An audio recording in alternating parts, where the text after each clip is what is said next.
El siguiente video es una recopilación de casos ocurridos en Venezuela, historias reales, historias crudas y trágicas, y me tomé el trabajo de recopilarlas en un solo video. Ponte cómodo porque te contaré cada una de ellas a detalle a continuación.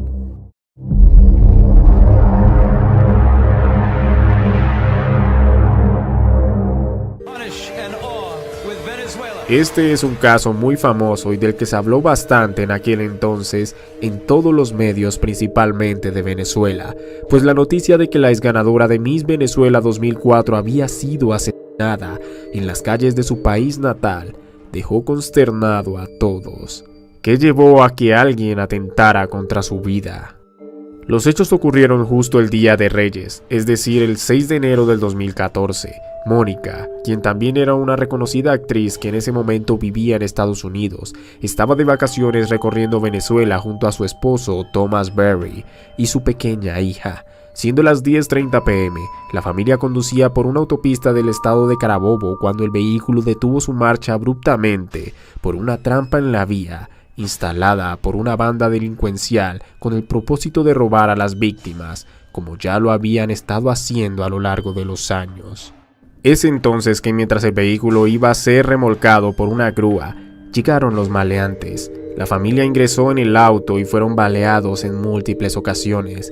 Tanto la ex reina de belleza como su esposo murieron por la gravedad de las heridas, pero la mujer muy valientemente protegió a su hija de los impactos de bala, y ésta logró salir con vida de la tragedia, con apenas una herida en la pierna.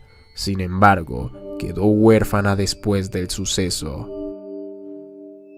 El responsable del crimen, conocido como alias El Gato, fue encarcelado y falleció de tuberculosis 6 años después.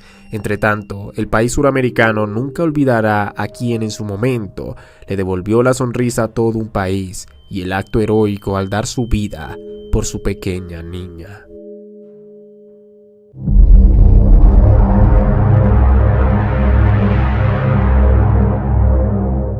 ¿Qué pasó realmente con Cancerbero? Salen como balas de fale para los que con reales se creen reales.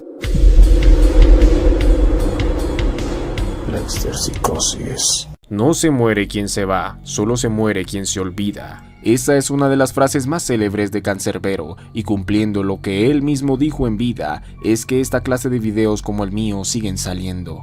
Es por lo cual millones de personas hispanohablantes aún lo hacen vivir, pero lastimosamente, una de las cosas que más se recuerdan de él, además de su extraordinario talento para hacer música, capaz de levantar a la sociedad entera, es el hecho de que no se tenga certeza de su muerte. En el video de hoy analizaremos su caso a continuación. Thairón José González Orama nació el 11 de marzo de 1988 en Maracay, Venezuela. Con tan solo 9 años perdió a su madre y quedó bajo el cuidado de su padre, con quien desarrolló el resto de su infancia, refugiándose en la música. Canciones de los Beatles, Pink Floyd, Led Zeppelin, entre otros, sonaban en su casa. Pero su gusto musical se expandió y se volvió amante del hip hop, género que perseguiría con su propia voz bajo el seudónimo de Cancerbero, apodo que une dos palabras de la mitología griega, pues el can, cerbero, es para la creencia un perro de 3 cabezas que protege la entrada del mundo del más allá para que no entre ningún vivo ni salga ningún muerto. En el año 2000, cuando Cancerbero tenía 12 años, su medio hermano fue asesinado. Esto le causó un profundo dolor, marcándolo de por vida. A partir de ello empezó a inspirarse en géneros musicales críticos como el hard rock y hip hop de finales de la década de los años 90. A medida que Cancerbero crecía, su pasión por la música y su compromiso con el rap se hicieron más evidentes. Su dedicación y talento llamaron la atención en la escena musical venezolana y se convirtió en una figura destacada del género. Cancerbero se destacó por su estilo lírico y sus letras profundas y poéticas que abordaban una amplia gama de temas, incluyendo el amor, la política, la desigualdad social y la lucha personal. Sus canciones reflejaban su visión crítica de la sociedad y su búsqueda de un cambio positivo en cada una de las personas. En 2010 lanzó su primer álbum de estudio titulado Vida, que fue muy bien recibido por el público y la crítica. El álbum incluía canciones emblemáticas como Pensando en ti, Es épico y Jeremías 17:5, que rápidamente se convirtieron en éxitos y le dieron a Canserbero una base de seguidores leales. 2 años más tarde, en 2012, lanzó su segundo y último álbum de estudio titulado Muerte. Este álbum fue aclamado por la crítica y solidificó aún más su posición como uno de los artistas más influyentes y respetados en la escena del rap y el hip hop en toda Latinoamérica y España. Muerte contó con colaboraciones de renombre como la cantante española Mala Rodríguez y exploró temas oscuros existenciales con letras introspectivas. El artista era artífice del rap conciencia, que millones de personas consideraban motivo de inspiración y lucha social.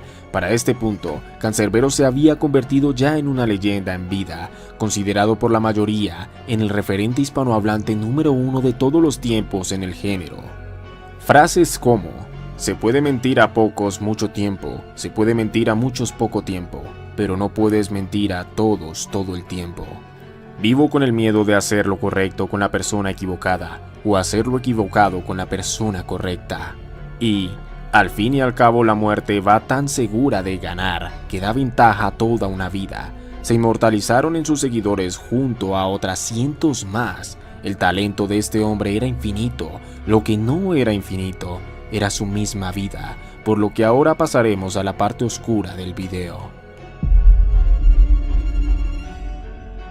El 20 de enero del 2015 ocurrió su trágico deceso. En las noticias se dio a conocer que Canserbero había caído desde el 10º piso de un edificio en Maracay, Venezuela, luego de asistir a una fiesta de cumpleaños en la casa de uno de sus mejores amigos, bajista y quien sería el productor de su nuevo disco, Carlos Molnar, junto a su esposa Natalia. En ese mismo evento también fue asesinado Molnar de 2 puñaladas en la espalda. El cuerpo de Canserbero al parecer había caído a las 5 de la mañana, pero los extraños detalles es que cayó por una ventana conformada por varios paneles de vidrio que tuvieron que haber sido retirados uno por uno para que cupiera el hombre, y luego de caer, alguien los puso en su lugar nuevamente. Se desconoce quién fue. Además de ello, estaba con los pantalones abajo y tenía la mandíbula rota cuando en realidad había caído de espaldas. La versión que dio Natalia fue que se había presentado una discusión entre su esposo y el cantante a causa de una supuesta esquizofrenia que padecía este último, y mientras se desarrollaba el altercado, salió de la habitación y buscó en internet cómo lidiar con alguien con esta enfermedad, pero que al regresar a la habitación, su esposo ya estaba muerto y el rapero se había lanzado del edificio. Hay muchos detalles que no cuadran en esta descripción que fue tomada como la oficial, y para terminar de rematar, la policía no hizo un gran trabajo. Aparentemente no estudió adecuadamente si hubo huellas dactilares en los paneles de vidrio. No se encontró el cuchillo con el cual Molnar fue apuñalado. El cuerpo del rapero no presentaba manchas de sangre del hombre, si es que en realidad este lo había atacado, a pesar de la extrema violencia de la escena en el apartamento. Ni una sola salpicadura. Además, la familia de Canserbero descartó que su familiar tuviera algún tipo de enfermedad mental, entre muchas otras inconsistencias.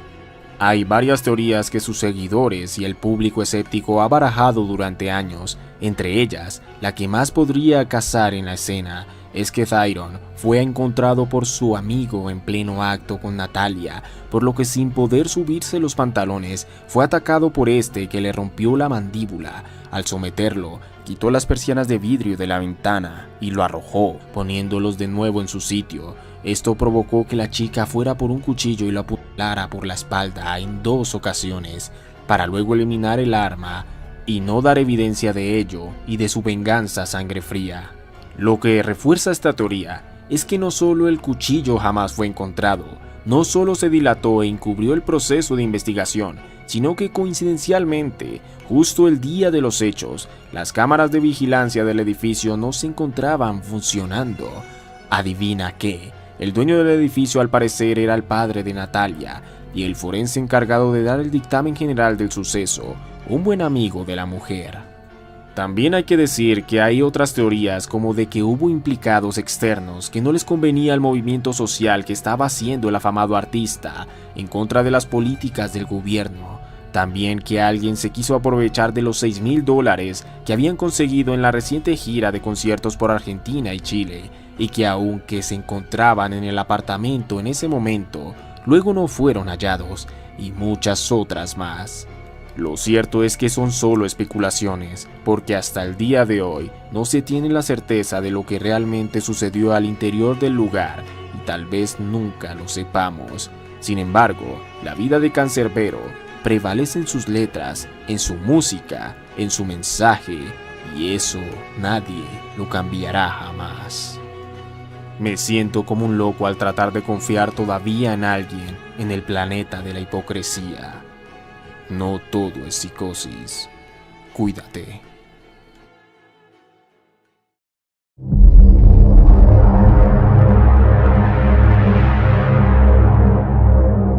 Acosaba a otras mujeres de forma enfermiza en Venezuela.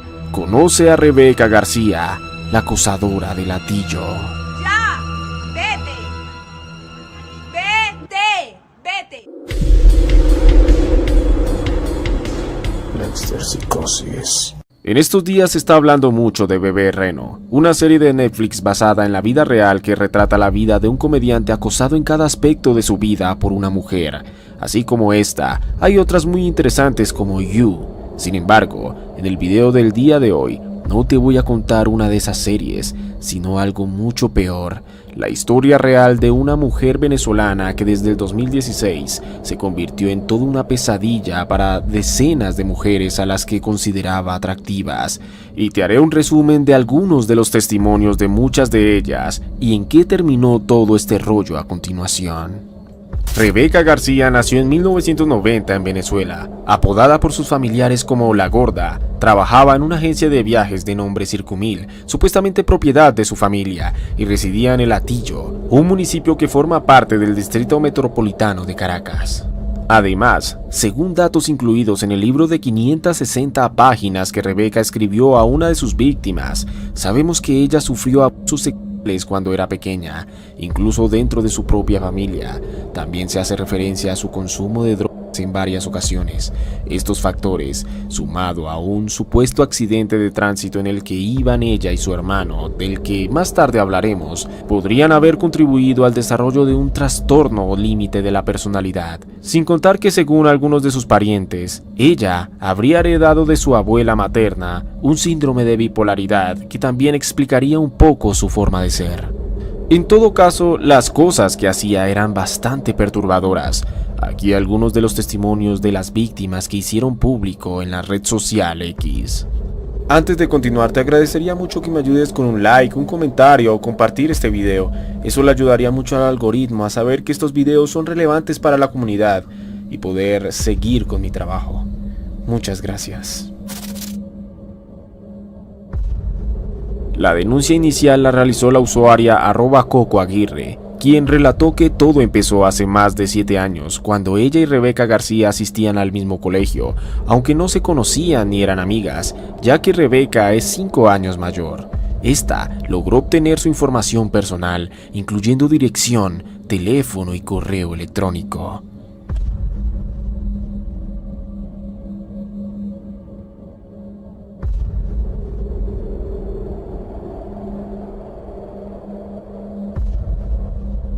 Desde ese momento, la víctima relató recibir mensajes muy subidos de tono con connotaciones sexuales y violencia física que incluía amenazas de muerte.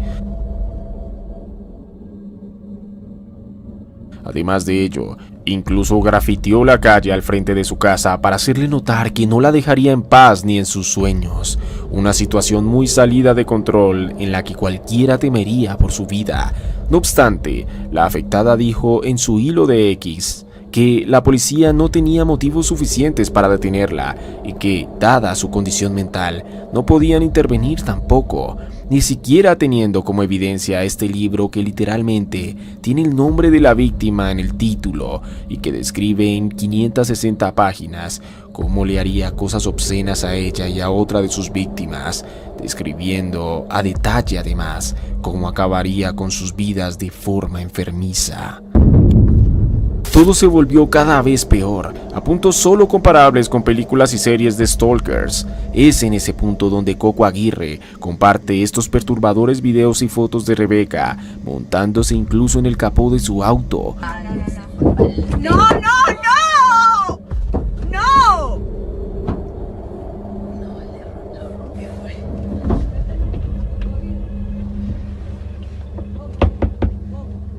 Dame el teléfono. Ah, ok. Confirmación.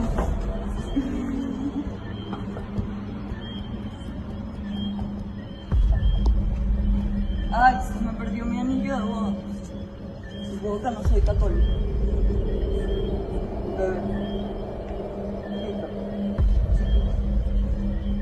Y Fuchi.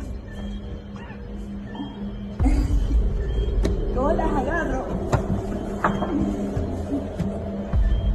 Carlota, vamos para el espacio, ¿verdad? O una imagen en la que aparece esta acosadora con el cuello maltratado mientras sonríe campante, como queriendo avisar algo muy retorcido. La víctima termina su hilo diciendo: Rebeca ha estado internada, pero al salir del psiquiátrico vuelve. Es un problema que no tiene fin y se ha sentido sin solución. Son 7 años de miedo al salir sola, de tener que esconderme, de tener que explicar por qué mi nombre está escrito por toda mi calle, de tener miedo. Otras víctimas, como la youtuber y cantante venezolana Daniela Barranco, también denunciaron públicamente a Rebeca García por sus terribles actos de acoso. Daniela, en el año 2019, reveló que sufría de esto en una entrevista a un medio de comunicación, en el cual no reveló el nombre en su momento, pero que después de que se desatara toda esta ola de denuncias en X, decidió revelarlo.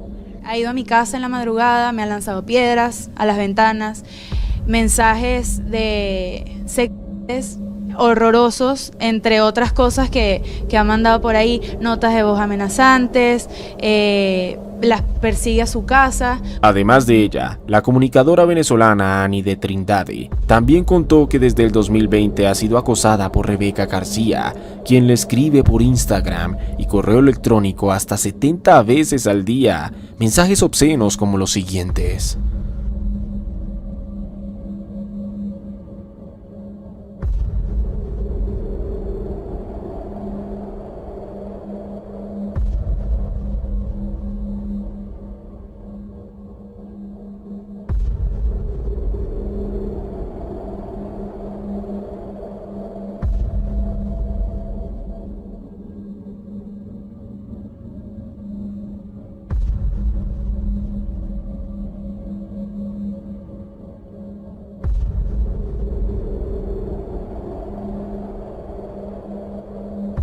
Y así como ella hay muchas más.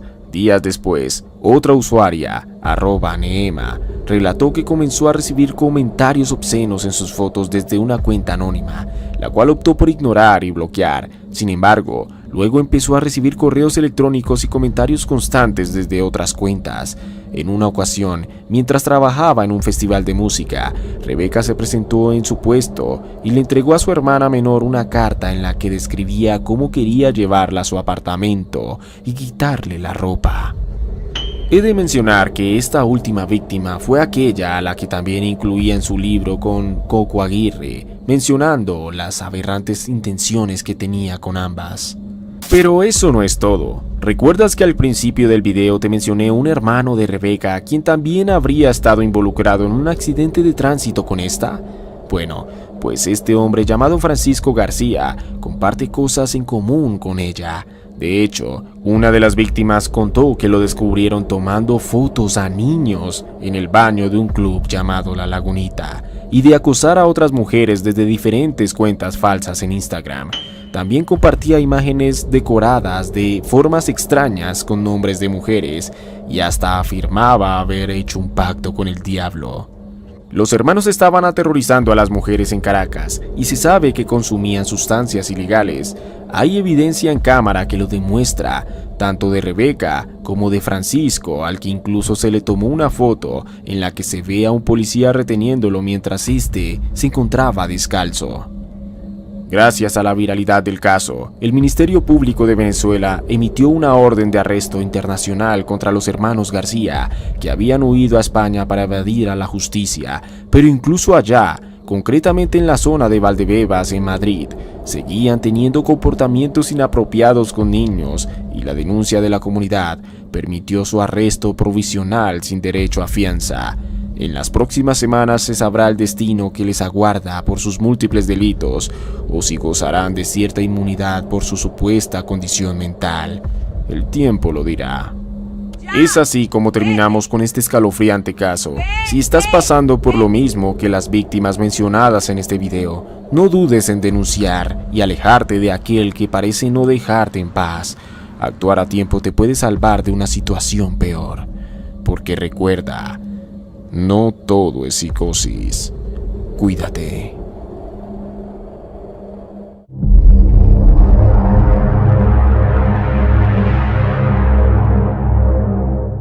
Esta mujer escaló un balcón para buscar a su hermana desaparecida y la encontró sin vida.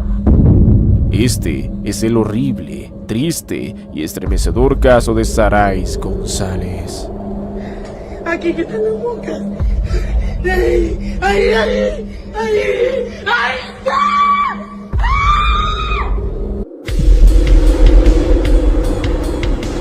Lexter Psicosis.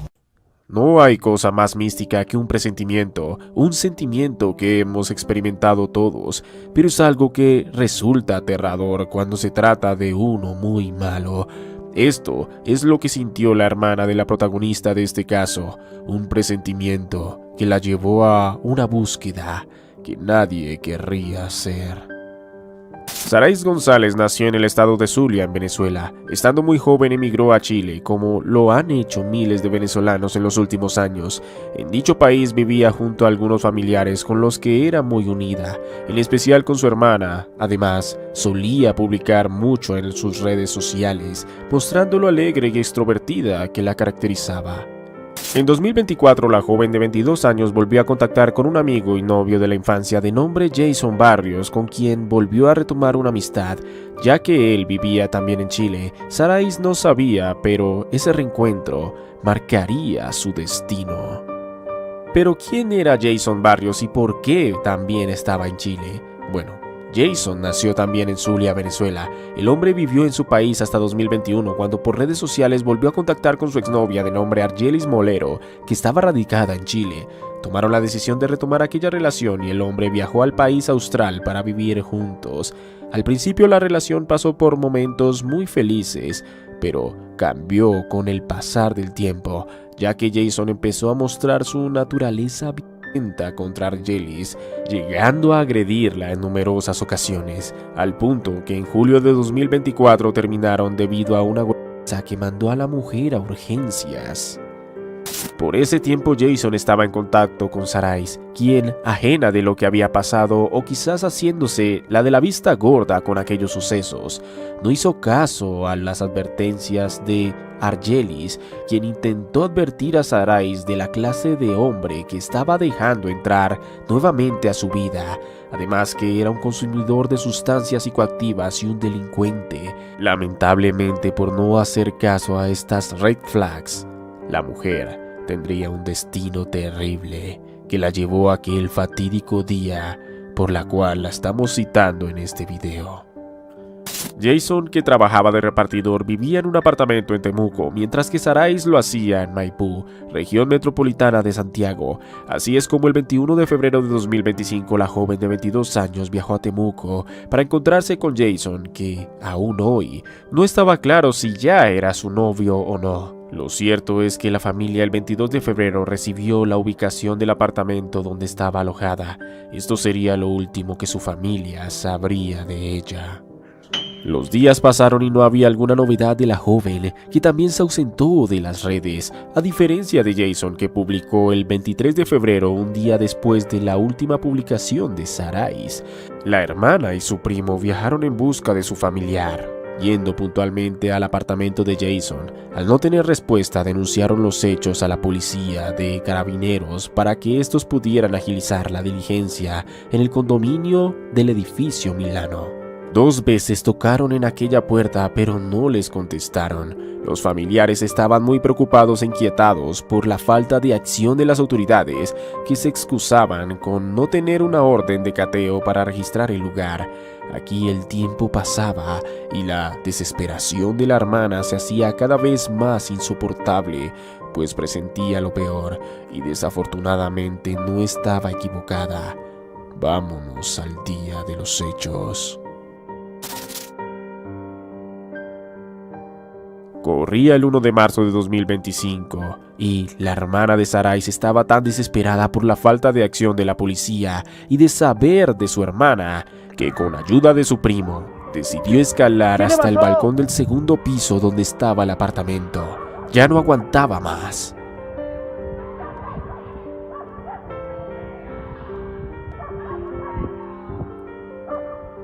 ¿Qué te pasó?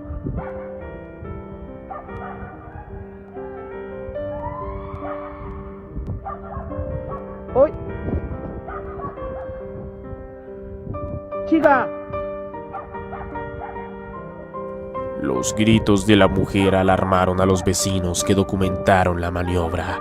¡Hay moscas! Huele muy mal, decía la mujer mientras se aferraba a la baranda. Sentía que algo no estaba bien. Sacó su celular para empezar a grabar lo que hacía para así poder visibilizar su acto de desesperación.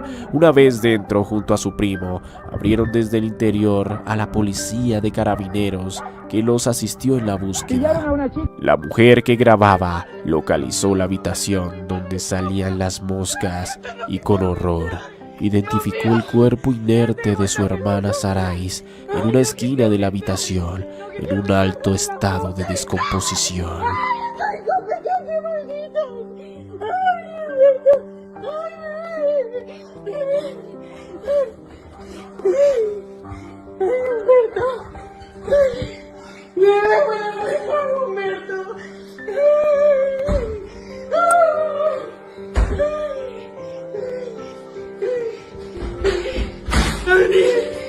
No somos nosotros porque ustedes no quisieron entrar. ¡Mira, mira la boca! ¡Mira!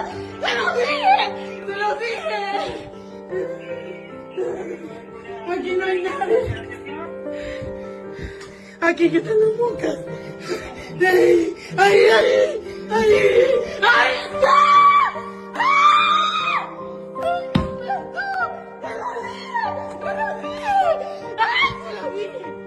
¡Se lo dije!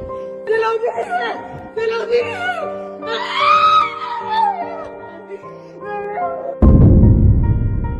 Los carabineros, ante lo evidente, insistieron en sacar a la mujer, que entre gritos y lamentos los culpaba en gran parte de lo ocurrido. Su tristeza se viralizó en las redes sociales, no con la intención de generar morbo, sino para que las personas esparzan este terrible caso y así buscar justicia. Desde luego que el principal sospechoso era Jason. Para intentar esclarecer lo sucedido era importante conocer el día del deceso de la víctima, que ya estaba en avanzado estado de descomposición.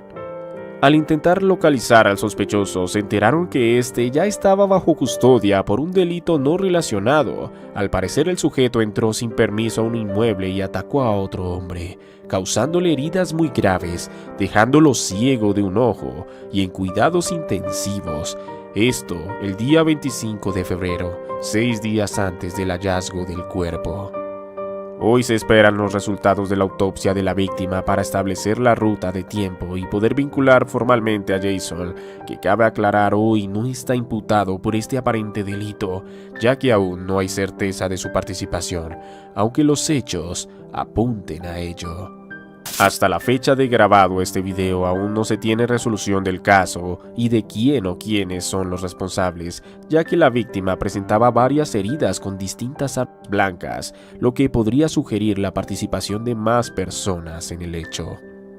Los familiares piden justicia. Para ellos no hay duda de que Jason es el responsable. También se encuentran indignados con las autoridades que tardaron mucho tiempo en actuar, hecho que ha sido respaldado por las miles de personas en las redes sociales que no logran concebir la floja participación de los carabineros.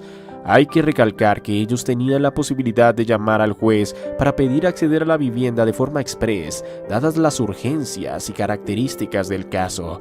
Además, los familiares de la víctima víctima también se preguntan cómo es que los vecinos no sintieron ni siquiera el olor, además de la ausencia del propietario por varios días.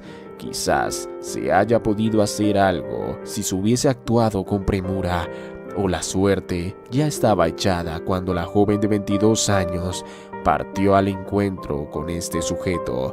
Solo se espera la resolución de este hecho que indigna a todos. Es así como terminamos con este video. El caso de Sarais nos enseña a prestar atención a todos los signos de alarma en torno a una decisión. No siempre es simple paranoia, o más bien, como suelo decirlo, no todo es psicosis. Cuídate. Aquí que tengo boca. ¡Ahí! ¡Ahí! ¡Ahí! ¡Ahí! ¡Ahí!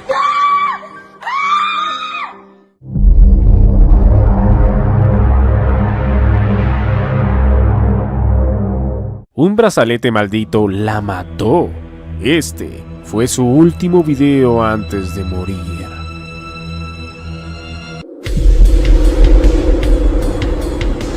La exorcicosis. Muchos de los desafortunados decesos ocurren por causas concretas, ya sea una natural o una violenta. Lo cierto es que por lo general siempre hay una explicación. Sin embargo, este caso, a pesar de tener una explicación científica, tiene un ingrediente más allá de esto. Uno que tal vez muchos podrían interpretar como paranormal. Déjame te cuento esta extraña, consternante y lamentable historia a continuación. Narjeli Cacharuco Guillén nació el 22 de febrero del año 2024 en La Guaira, Venezuela. Su madre Andre Guillén y su padre José Gómez se separaron cuando ella era muy joven.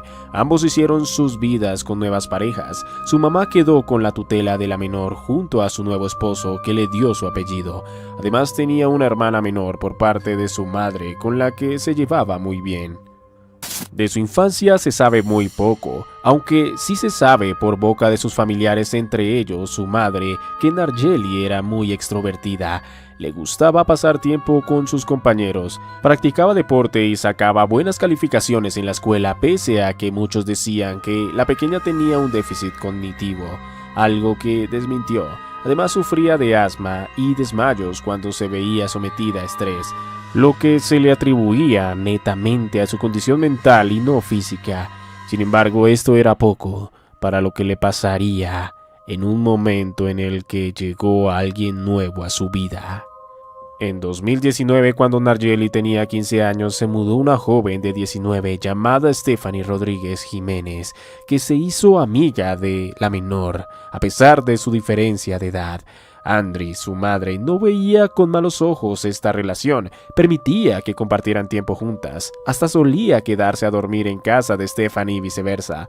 Solo que había un detalle que inquietaba a la señora, y esto era la religión que profesaba aquella joven, la cual era la santería. Como fiel católica encontraba esto un poco chocante, pero mientras su hija no se involucrara, no había problema, ¿no?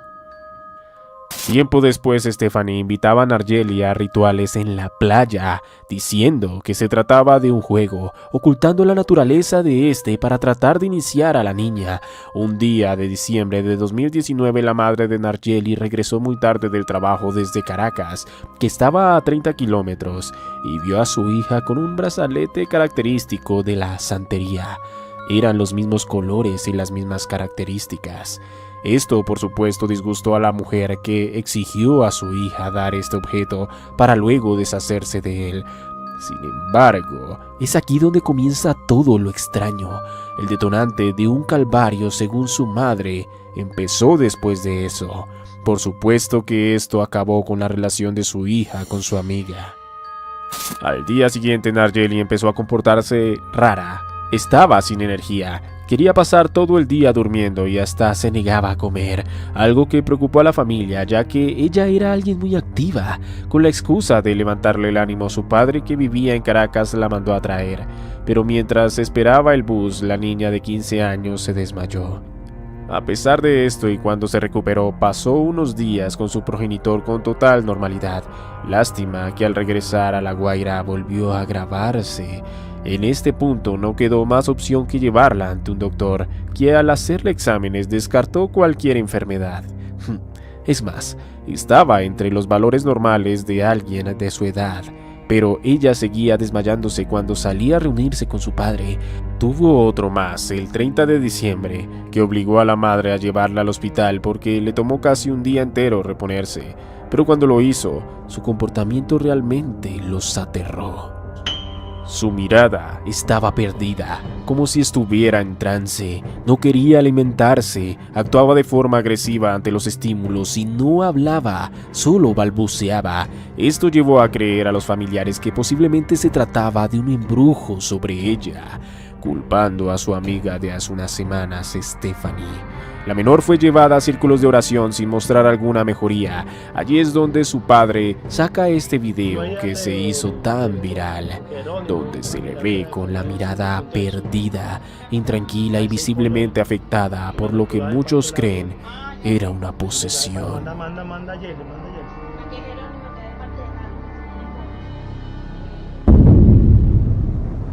El video fue revisado por su padrino, que sabía de brujería, el cual corroboró el maleficio que estaba sobre ella. El 2 de enero de 2020, la familia llevó a la joven a un centro espiritista de adeptos a la deidad María Lionza, muy popular entre los espiritistas de Venezuela.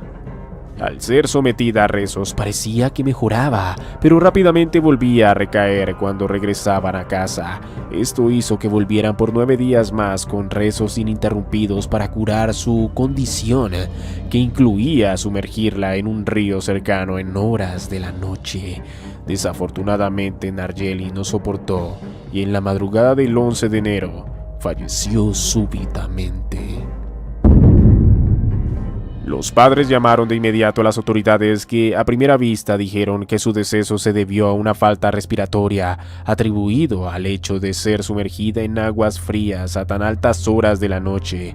Pero para los familiares estaba claro que la causa era el hechizo que había sobre su pequeña. Aparentemente no había explicación científica para sus familiares. Todo tenía que ser una maldición. Una maldición que acabó con todo su ser. Pero, ¿era esta la verdadera causa de su fallecimiento? ¿O se debía a una negligencia flagrante de alguien que necesitaba más ayuda médica? El padre, que grabó toda la decadencia de salud física y mental de su hija, llevó a su amiga Stephanie ante las autoridades, donde rindió declaración. Según el hombre, ella fue sustrayendo objetos íntimos de la niña cuando iba a visitarla, incluso un tenedor que había usado, los cuales utilizó en un ritual. Luego enterró los objetos en un cementerio local junto a una tijera. Pero eso no sería lo único que hizo, ya que desenterró huesos humanos que pulverizó y fue dando a Nargeli en comidas poco a poco. De la razón del por qué hizo esto, solo está la teoría de que un chico se fijó en la niña y no en Stephanie, haciendo que ésta quisiese vengarse, aunque no hay nada claro. ¿Qué más? Sí, ¿qué más? Astrid, ¿quién más? Ya, es que me tienen nervioso. No estés nervioso. Nerviosa estoy yo, pero por date. No, o sea, yo llegué habla aquí. los nombres, habla los nombres. Pero tú apareces hoy que está muerta. Mami, es que yo no vivo aquí. El día de los Reyes te enteraste que No. ella estaba grave. Sí, te No enteraste sabía nada. y te reíste. No, yo Sí no sabía, escúchame. sí sabía. Yo no sabía nada, me vengo enterando ahorita. ¿Cómo no Te sabes lo y juro. pusiste en el Facebook? ¿Qué pusiste en el Facebook? Dime los nombres. ¿Qué dime los pusiste en el nombres. Facebook? Dime Tiene la los clave nombres. tiene la clave del Facebook de la niña. No, Y te metes en el Facebook de ella porque No, más mami. nadie la tiene, eres tú que la tienes. No Y la comparte tengo. la foto. Comparte no, la no foto lo y le Escúchame. pone Ya, me ya gusta. te digo los nombres, Escúchame. papá. Ya te los digo. Dime Dilo los pues. nombres. Dilo. Dilo los nombres. Astrid. ¿Qué más?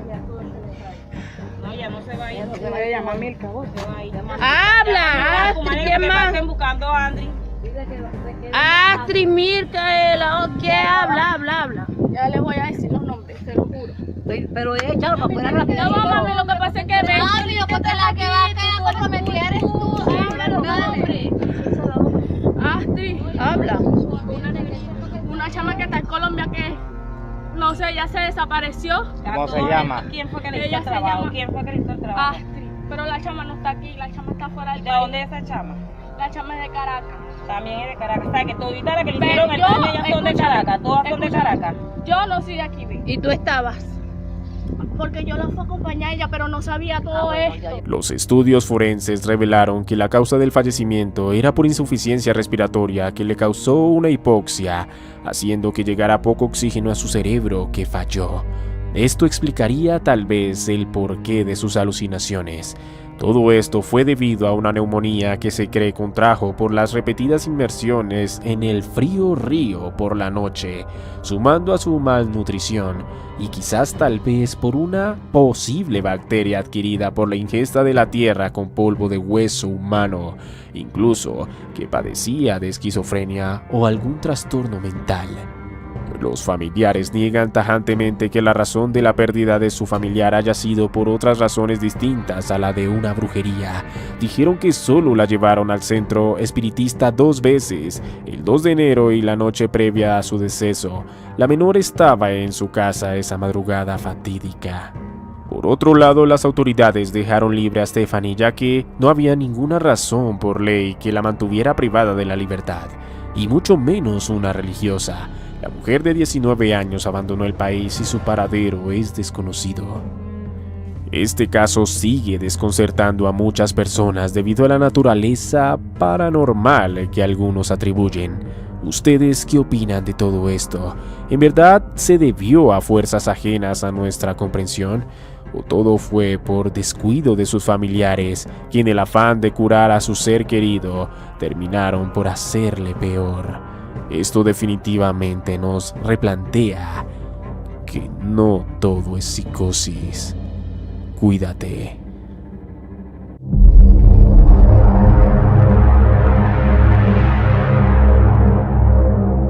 Estaba obsesionada con su propio hijo y eliminó a su novia para quedarse con él.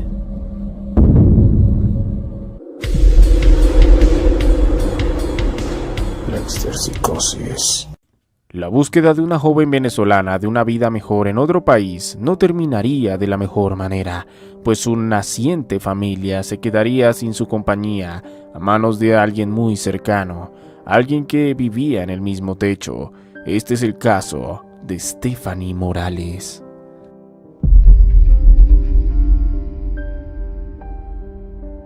Stephanie Carolina Morales Gutiérrez nació en el 2002 en Maracaibo, Venezuela.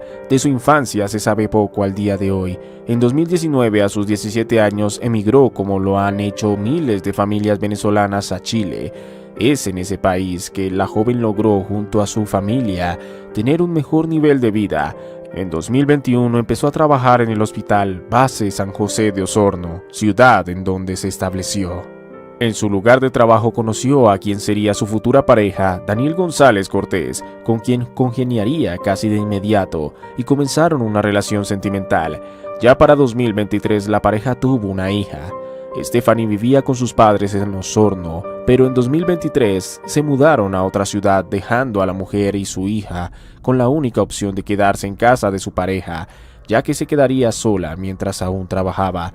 Así es como la pequeña familia de 3 empezó a vivir en casa del hermano de Daniel y su suegra, de nombre Miriam Cortés, mujer que terminaría por sellar el destino de Stephanie.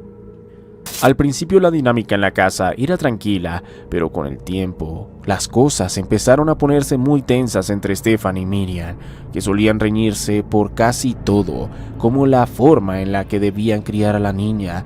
No estaban de acuerdo en la mayoría de decisiones con respecto a la hija o nieta. En este punto era muy fácil intuir que se odiaban.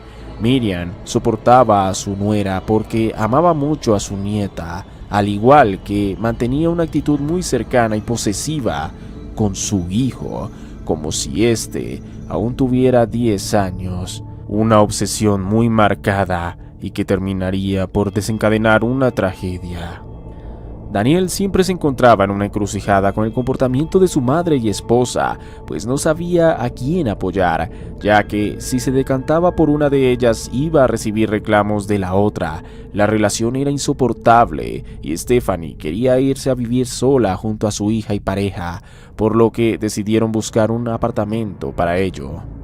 En marzo de 2025, la joven familia arrendó una casa donde vivirían en completa intimidad. Parecía ser una buena solución, pero estaban equivocados, ya que, aunque sabían que Miriam se enojaría, no pensaron hasta qué punto desataría su furia. Como se lo imaginaron, al darle la noticia a la mujer de 48 años, esta entró en cólera porque consideraba que debían pedirle permiso para eso. Dijo que no permitiría que se fueran de aquella casa, pues no quería separarse de su hijo y nieta.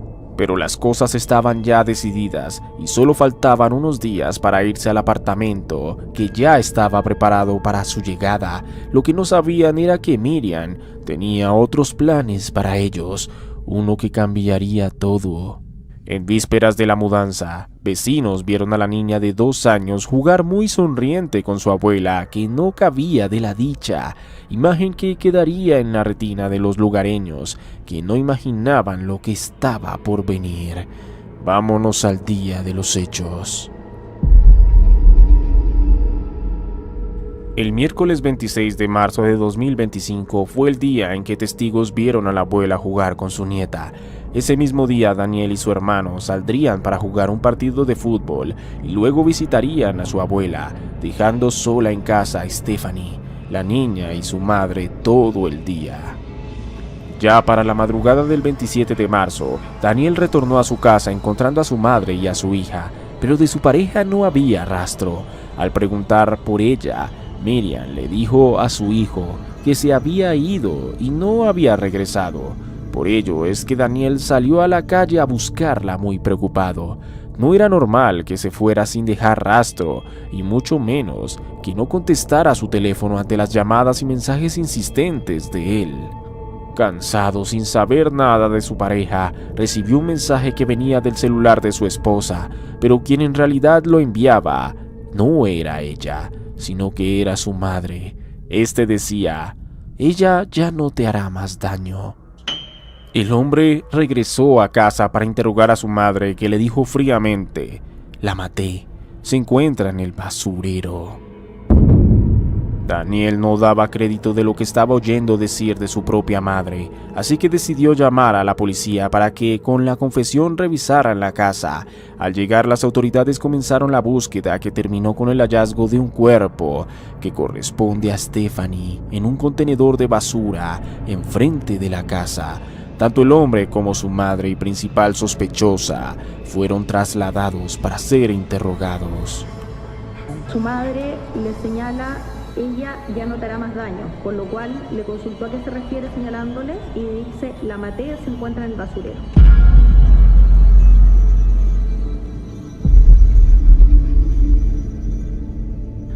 La autopsia reveló que la causa del fallecimiento se debió a múltiples heridas de arma blanca, exactamente 19. Además tenía un hematoma producto de un fuerte golpe contundente. La mujer, ante lo que había ya confesado y las pruebas que apuntaban a su autoría del crimen, dio su versión de los hechos. Según Miriam, ese 26 de marzo tuvo una discusión con Stephanie muy fuerte, que según ella empezó porque ésta le dijo que al fin se llevaría a su hijo y a su nieta para siempre y que solo los volvería a ver en un ataúd. Por este motivo, según la señora, es que se defendió de un ataque con arma blanca que venía de su nuera, quitándole el cuchillo, y luego terminó con su vida supuestamente en defensa propia.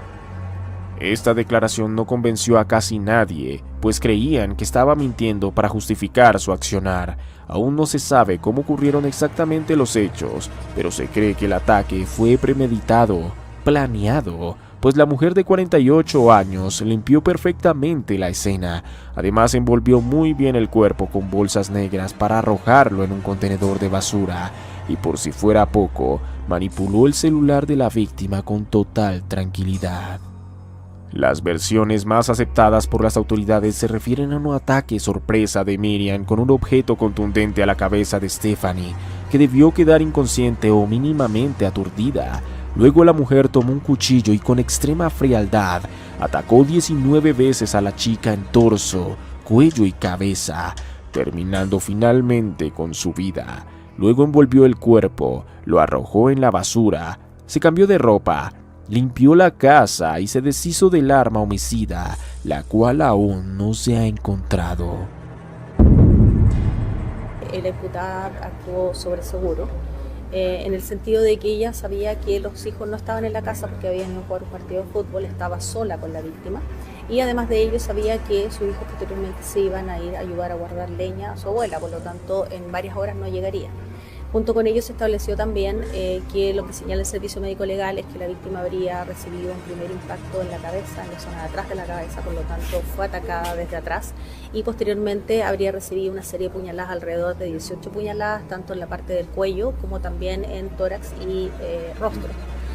Además de ello, se consideró la limpieza exhaustiva que hizo en el domicilio, que incluso a los hijos, a las declaraciones de los hijos les pareció bastante extraño.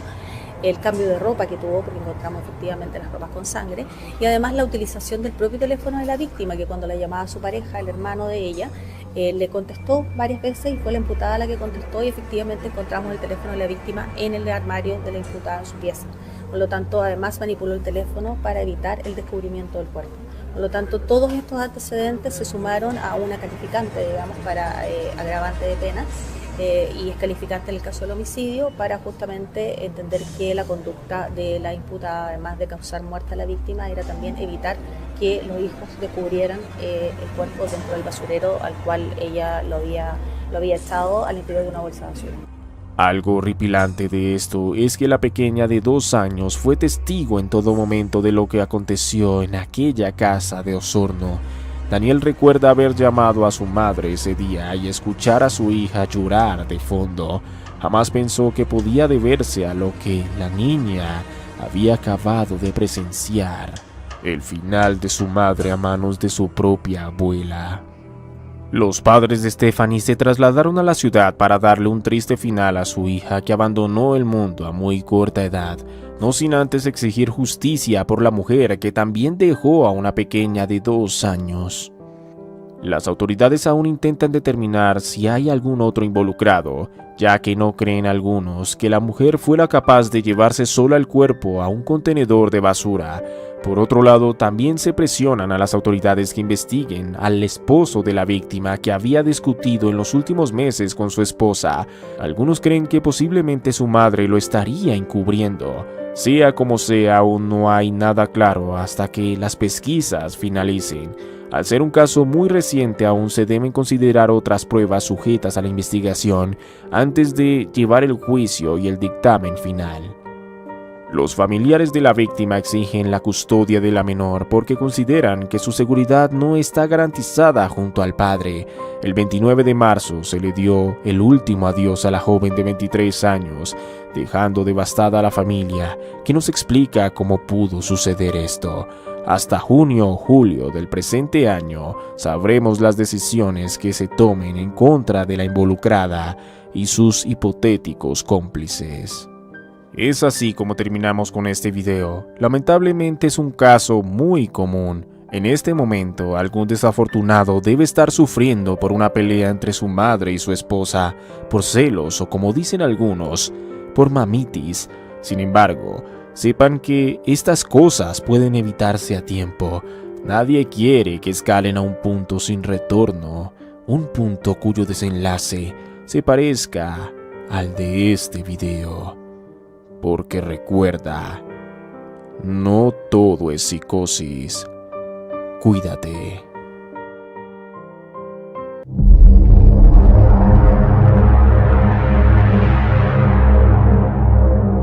Este venezolano tenía la capacidad de vencer a Manny Pacquiao, pero terminó convirtiéndose en un asesino. Este es el caso de Lynn Caballero.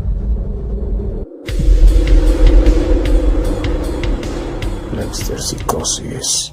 Un caso que aún se mantiene en el más absoluto misterio, uno que sin duda ha dado mucho de qué hablar, sobre todo por la cantidad de conspiraciones e hipótesis que se manejan en torno al fallecimiento de dos individuos, uno de ellos quizá el boxeador más prometedor de Venezuela. Déjame te cuento su historia a continuación.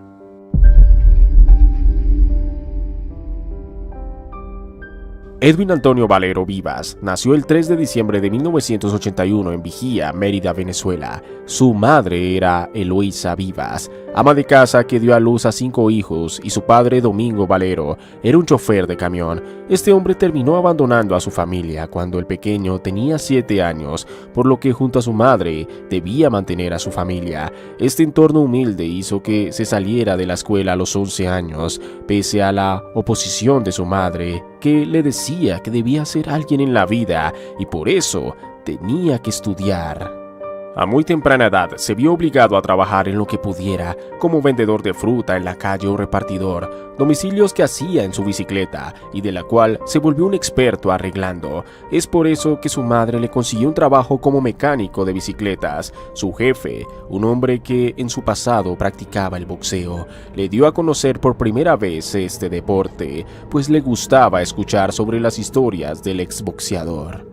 Un día, mientras hacía unas entregas de ajo, pasó junto al gimnasio Morochito Rodríguez, donde practicaban boxeo. El entrenador Oscar Ortega lo invitó a practicar al día siguiente, iniciando así el primer entrenamiento de muchos que encaminaron su futuro.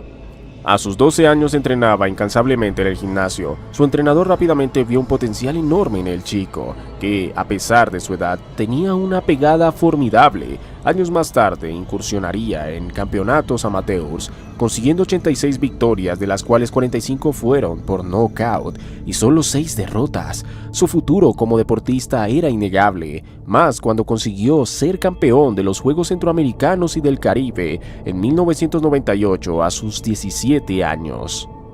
En aquel tiempo conoció a Jennifer Carolina Viera, que tenía familiares viviendo muy cerca del gimnasio de Valero, que quedó enamorado a primera vista. Los padres de la chica no estaban de acuerdo con su amorío, ya que para ellos el hombre no tenía futuro. Las cosas empezaron a cambiar cuando en 2001 Valero tomó su motocicleta y condujo sin casco para llegar a donde su padre, que estaba varado a unos kilómetros, pero desafortunadamente sufrió un accidente que lo lanzó por los aires, haciendo que se golpeara la cabeza severamente. Este hecho sería para muchos algo determinante para sus acciones futuras. Ya lo verás. Los doctores le dijeron que el trauma cráneoencefálico fue tan fuerte que le dañó parte del cerebro, afectando sus reflejos, por lo que quizás no podría subirse más a un cuadrilátero. Estuvo 3 meses en el hospital junto a Jennifer, que nunca lo dejó solo. Tan solo unos meses después, Valero desafió todo pronóstico subiéndose a un cuadrilátero y consiguiendo una victoria por knockout, reviviendo nuevamente su carrera de boxeador. Jennifer a sus 15 años se convirtió en su esposa y tuvo su primer hijo. El joven boxeador fue rápidamente conocido en todo el país como el Inca, debido al nombre que tenía de su primer patrocinador del mismo nombre. Se convirtió en campeón por lo menos 4 veces seguidas en peso pluma y ligero. Sin duda, toda una proeza. Era considerado un ídolo en Venezuela y su ideología gustaba al gobierno, por lo que era alguien muy cercano al presidente de ese entonces, Hugo Chávez. Incluso se tatuó la bandera de su país junto al rostro de este mandatario años después.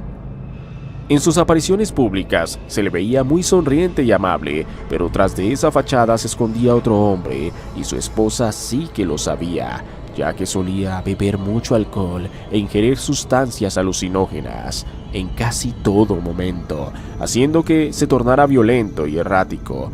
Su esposa era la que más sufría de esto.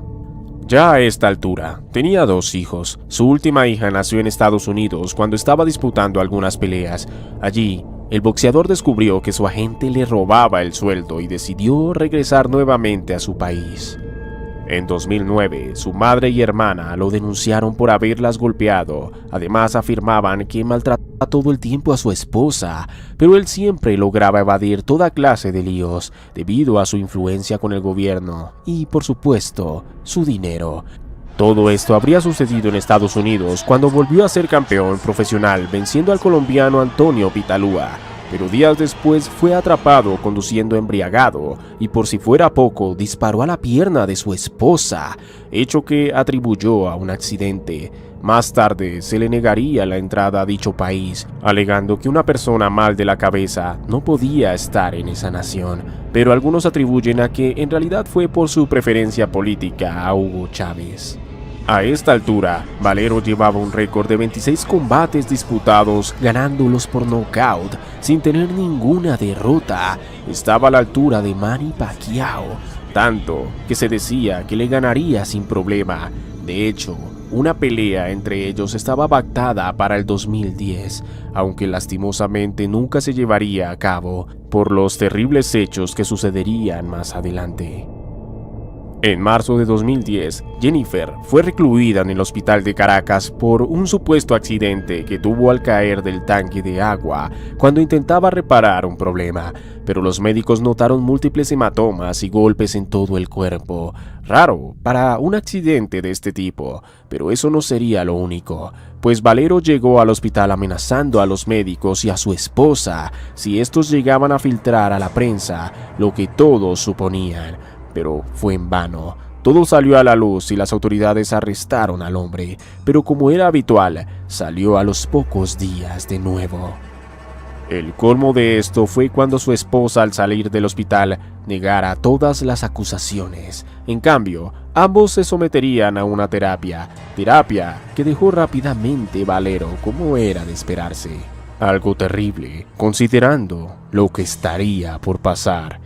Vámonos al día de los hechos. El 17 de abril, Jennifer y Valero partieron desde Caracas rumbo a Valencia para poder tomar un vuelo a Cuba, donde finalmente el boxeador venezolano se rehabilitaría. En el camino, Valero sospechaba que lo venían siguiendo. Es por ello que decidió quedarse en el Hotel Intercontinental de Valencia para esperar la ayuda de un amigo que tenía protección. A su llegada al lugar, se le vio conversar con su esposa sobre las 11:30 de la noche, muy tranquilamente. Todo parecía normal. Él pidió una habitación que estuviera alejado de todo ruido y que fuera revisada previamente. No quería que nadie lo perturbara. Así es como se le asignó la habitación 624. La noche transcurrió sin ninguna novedad hasta que a las 5:30 de la mañana, Valero fue a la recepción descalzo para decir que su esposa yacía sin vida en la habitación y que creía que él era el responsable.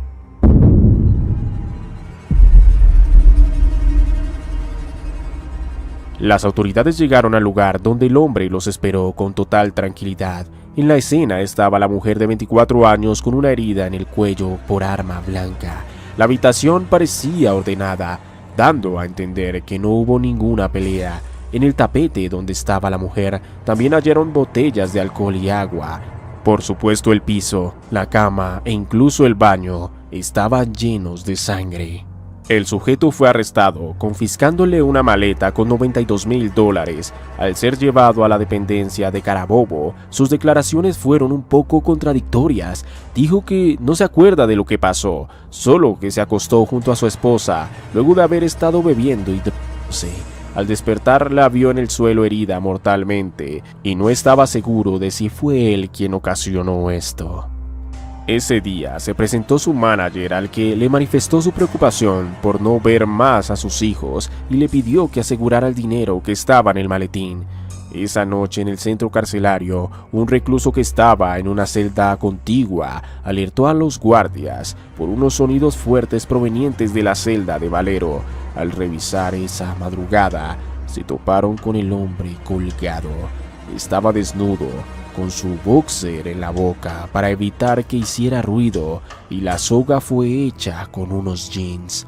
Valero fue declarado fallecido y llevado a una morgue. Todo esto dejaba una enorme incógnita. ¿Qué rayos había sucedido en esa celda? La familia fue avisada y la hermana, al llegar al lugar, entró a la fuerza para ver a su hermano. evidenciando que tenía múltiples golpes en todo su cuerpo, especialmente en su cabeza, y no presentaba ninguna marca en su cuello, sembrando dudas sobre la verdadera razón del deceso, pues días después se confirmaría por la autopsia que dejó el mundo por una supuesta asfixia mecánica. La familia asegura que el hombre entró a la cárcel con una camiseta, bermuda y gorra, nunca con unos jeans, y nadie ese día que lo visitó le llevó alguna ropa. Todo esto se suma a que no se ha confirmado la razón exacta del deceso de su esposa y que no hayan encontrado el arma homicida levanta sospechas también alrededor de este horrible final para la mujer, que aparentemente falleció producto de heridas por arma blanca. Edwin le temía la muerte, él nunca se haría eso a sí mismo, es lo que decían los familiares. También es sospechoso el hecho de que no se le encontrara la ropa que llevaba en una maleta que la misma madre le ayudó a empacar. De haber sido un robo, ¿por qué no se llevaron el bolso marrón con los $92,000? Entre más salían detalles, todo se volvía aún más misterioso, dando lugar a todo tipo de teorías conspiranoicas. Una conspiración sobre esto afirma que en realidad su cuerpo era un maniquí y que en verdad está en Cuba. La explicación es la cercanía con el gobierno.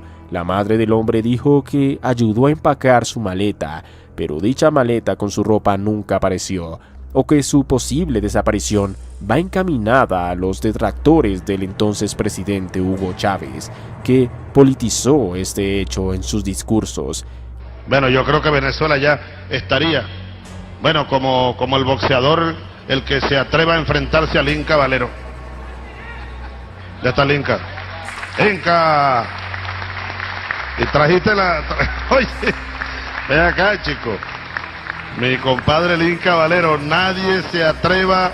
Ahí está, mira, la faja mundial.